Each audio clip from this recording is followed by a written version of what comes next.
Hi everyone, welcome to another episode of Vizinhx do lado. Today we are joined by our very special guest Andreas. Andreas is a climate, LGBTQ rights and non-violence activist who is here today to talk to us about climate change and its relation to the LGBT movement. Our guest is a part of Queers for Climate movement in Sevilla and also a member of La Transicionera. I don't know if I'm saying that right. It's okay. Thank you so much for being here today. First of Thank all, you. if you can tell us what pronouns we should refer to you as, then we can begin our conversation. I personally go by he, him pronouns or they, them. I'm also fine with that. So you can start by telling us that. Yeah, I go by they, them in English. In Spanish, it would be ella. I don't know in Portuguese. Okay, in But yeah, Portuguese it's a little difficult. The gender neutral language is still a little difficult here. So I would first like to ask you how queer and climate rights and struggles interact and how the problems we are facing today have an important impact on both queer people and climate. well, the problems you're facing today, you mean the corona stuff or the climate stuff generally? More the climate stuff, more our Yeah, present civil like rights, our present activism. That's more. yeah. Well, I think on the climate stuff, um, how to say it? I think for me, we as queer people or LGBTIQA plus people are in a way also quite vulnerable in case of climate change or in case of disasters, which are the consequence of climate change. We have seen that in the past. For example, with the Hurricane Katrina in New Orleans, in the States, or with other natural or less natural disasters, that when we have to flee, then yes, in also refugee camps or in shelters, there's no provisions for queer people, for trans people. LGBT people generally are much more vulnerable. They might be outed, they might be harassed, they might be whatever. And anyway, these institutions are very binary. So for non-binary people or for trans people who have not changed their ID cards, it's horrible. And not in all countries you can change your ID card. Um, and then also in reconstruction, in the help afterwards, very often the realities of the lives of queer people are not really included. It's all very marriage, heteropatriarchal oriented, and our realities are very often different. But also, I think that the root causes of climate change and of homophobia, queerphobia, transphobia are very closely related. I think we are living in a cis heteropatriarchal system. Certain kind of values which are defined as masculinist or masculine dominate our system. That's in the sense of climate change, we can talk about the techno beliefs, the whole idea of we have to exploit the earth, the whole idea of growth, production, strengths, which is causing climate change, and not only climate change, also lots of other environmental emergencies, and also the social emergencies. I think we see the poverty and racism and queer and homophobia, transphobia. But I think also, well, it has to do with masculinity, basically, and that has to do with homophobia. No? I think we know that, queerphobia, we know that we suffer from hegemonic masculinity. I think all of us struggle with relating to it, but then also hegemonic masculinity is inherently homophobic. So there are clearly relationships between climate change, between many of the problems, and our situation as queer people. Yeah, I agree. I think sometimes it's not very easy to see, but the roots are the same. It's exactly what you're saying, maybe toxic masculinity and that idea of exploiting and taking over and being the preeminent figure. It's very related to the way we exploit our planet. And Yeah, and I think actually also just to add, I think it's also a problem in many of the solutions which are offered to climate change are in the same logic. They are still saying we need more technology. We just putting a bit of renewable will solve the problem. We will invent something else, and no, that will not solve the problem. I think I think we really need to look at changing the whole society, changing the structures, and within a cis-hetero patriarchal capitalist system, there is no solution to the problem of climate change, and there's no solution to our reality as queer people.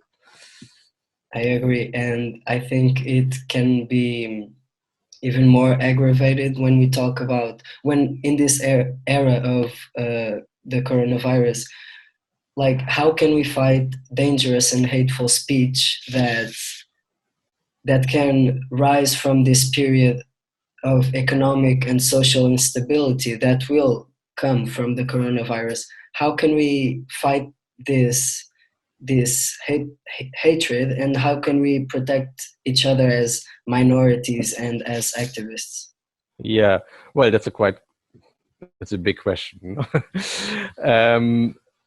I think the first thing is we have to confront it wherever we encounter any racism, homophobia, transphobia, sexism. We have to call it out, no matter if it happens within our structures or on the street or elsewhere. And I think we need to think of, if it really gets worse, we need to think about having structures in our neighborhoods to really support structures, or think about how can we call for help.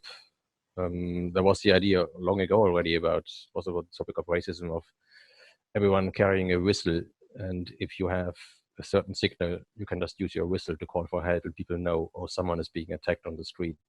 I think at the moment in our neighborhood it's not happening that much, but I think if it gets worse, we really need support structures. We need to think about ways. I'm not a big fan of calling the police. I'm not a big fan of having more hate crime laws, because I don't trust the state. I think it's this state which is actually excluding us, and even more so migrants and so on. This is a racist state. This is a heterosexual state. And why should we delegate to the state to deal with these problems? These are social problems which have to be dealt with within our communities by us organizing support, looking for allies, and not by asking for more police and more laws. Yeah, so do you think that maybe local solutions for immediate response are the way to protect ourselves in this type of situations? A more community-based response. I think it has to be the community, because I think if there's really a problem, if really someone is attacked, either the neighbors help or there is nobody to help. So either we build community or we will rely on police, but that will not come on time to protect us really. And calling for more police presence, more CCTV cameras, and more all of that on the streets is not a solution to racism or to any kind of social problems. Of course, I agree. And even more when a lot of hate crimes and racist or homophobic or transphobic or gender-based violence comes from the police itself. It becomes very difficult to find someone we can trust to protect ourselves, because the law really isn't on the side of our planet, nor on the side of minorities and people who are the ones that are really prejudiced from this system that we live in. No, the law is made to protect the system, no? And this is a racist system, heteropatriarchal system, an exploitative system, a destructive system, and this is what the law is made to protect. Absolutely. And so I read some of your articles. You have one that I translated freely. The title in English is Contributions from Queer Theory to Ecologism in Time of Extinction. Okay. Yeah.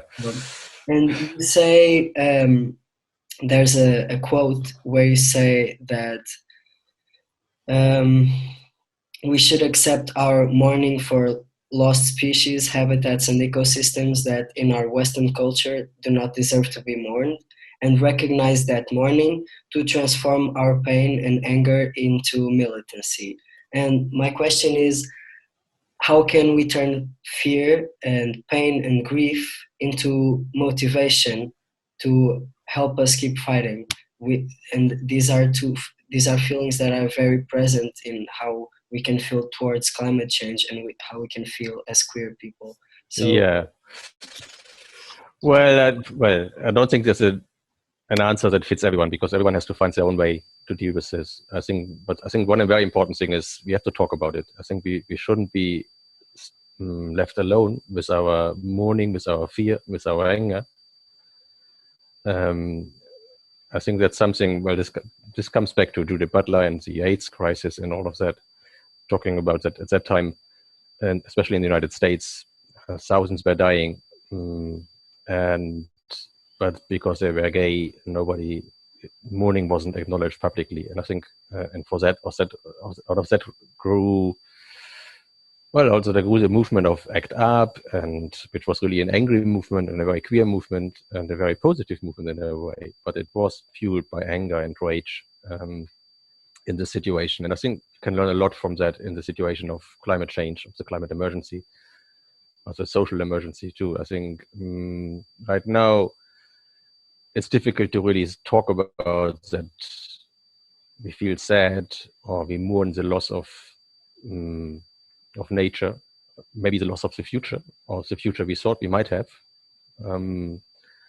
But it's there, and I think we have to mourn it. We have to talk about, we have to share it, and then also acknowledge that this causes rage. I think this causes anger. I'd rather go into the struggle with hope, but I think at the moment anger and rage might be more appropriate, because it's difficult to have hope in these difficult times. I have hope that we can change something. I have hope that we might be able to stop the worst, but the world will not be the same, and lots of things will be much, much more difficult. And so there's a lot of anger, which better we share and really use to act than just keeping the anger inside, where it will cause us a lot of harm. And yeah, I think that's for now. yeah, when you say that, I think a lot of a very important moment, which is the beginning of the Stonewall riots. Yeah. I really think that it's very important that when we can take the step to really let these feelings and experiences out and build a community, that we can really turn that sadness into rage, into motivation, and into strategy to really start something and to really fuel the change that needs to happen. Yeah, and I think it's very often, especially in the non-violent movement or Extinction Rebellion and so on, it's all about talking about being happy, talking about the positive vision, which is all very nice. But I think we need to acknowledge also our anger, and suppressing it is not. No, in one way, it wouldn't be honest, because we have this anger. I have this anger, and I think many people would share it actually. And so we cannot pretend to be positive and happy in this situation. I think we should try to also enjoy our life. And I think I really enjoy it when we come together and do a good action, or just have a good meeting, a good camp. And that's also fun, I think. And it's important to also see that as fun. But I think the anger is there, and we need to acknowledge it, we need to share it, and it has to be expressed.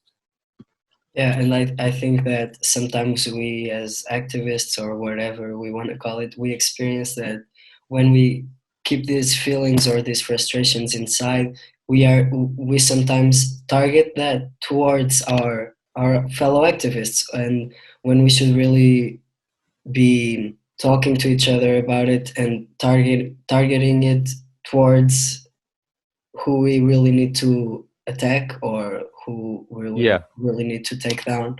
So yeah, it's really a interesting discussion on how to channel our anger and our sadness into something else that's productive and that's really gonna make a change.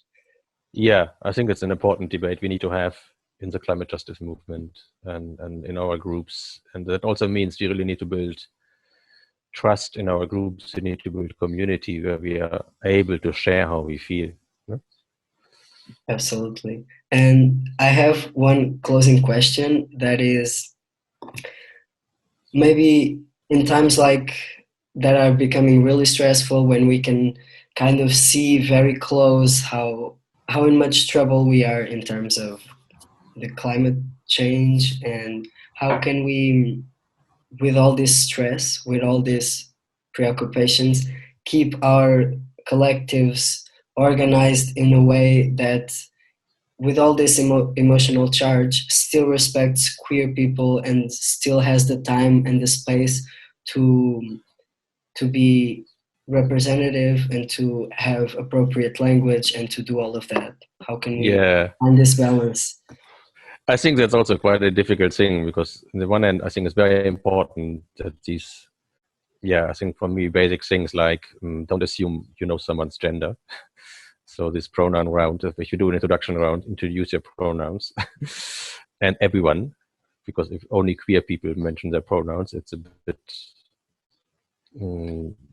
it is something special, but it should be something quite normal. Don't assume anything about someone else. So people shouldn't assume, well, it's mostly straight people, someone's gender, someone's sexuality, someone's form of living with partners or whatever. Provide spaces when we meet in meeting spaces that have spaces for non-binary people, so that we're not forced to make a choice if we define as male or female if we don't. And I think in a way it would be nice if gender wouldn't be an issue in these spaces, but it is, obviously, because the social structures are also present in our activism spaces. And for those who have privileges, male privilege, cis privilege, straight privilege, they need to acknowledge these privileges. They need to work on them, because if not, they will always abuse them because they're not aware of their privileges. At the same time, I think it's difficult, because if we create all of that and we also want to broaden the movement and reach out to a much broader public, we create an in-group culture which is so alien to the mainstream culture, so that it clashes. So I don't know. I don't have the answers. I think we need to work on it, but at the same time also try to be open that this is a learning curve for everyone. Yes, absolutely.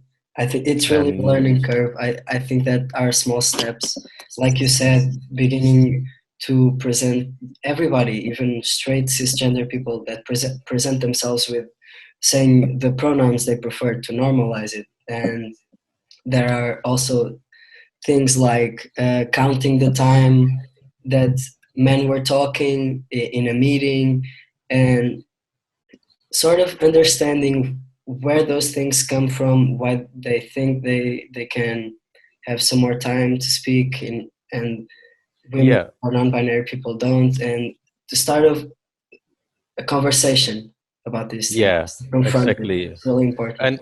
And there's not as easy, well, there's often then, okay, we have a roundtable discussion, so we count men and women, and that has to be equal, and then you have only cis men and cis women sitting on the table, and that's not the solution, I think.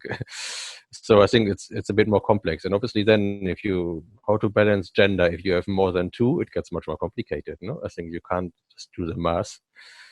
I think I want to see more queer people there, and also as spokespeople, and don't have the fear that if you have a queer spokesperson, you might not be taken serious or whatever. I think there's a lot of different things. And we just have to start working on that. Nobody will be perfect, but we all have to make the effort to create safe spaces for everyone. I think that also goes for race, for other identities, because we are privileged as mostly white people in the movement, and that also, if we don't acknowledge these privileges, we will never get migrant groups highly represented in our movement. So we need to also work on that. That's also within the queer scene, no? I think this has to be done. Yeah, and I was remembering, like, when we do civil disobedience actions, and we then have police detentions, for example, and we have non-binary people, and how can we expect these people to get involved in all these sort of actions when the first line of police will come in full confrontation with their gender? And how do we expect people to be comfortable if we don't have a third gender in our like identity, civil, I don't know, our registration? How can we expect this to work? It breaks I think even you have, I have in my passport, I have an X in the sex field, but that doesn't help me because on the police station everything is binary, in the jail everything is binary. So that's not the solution really.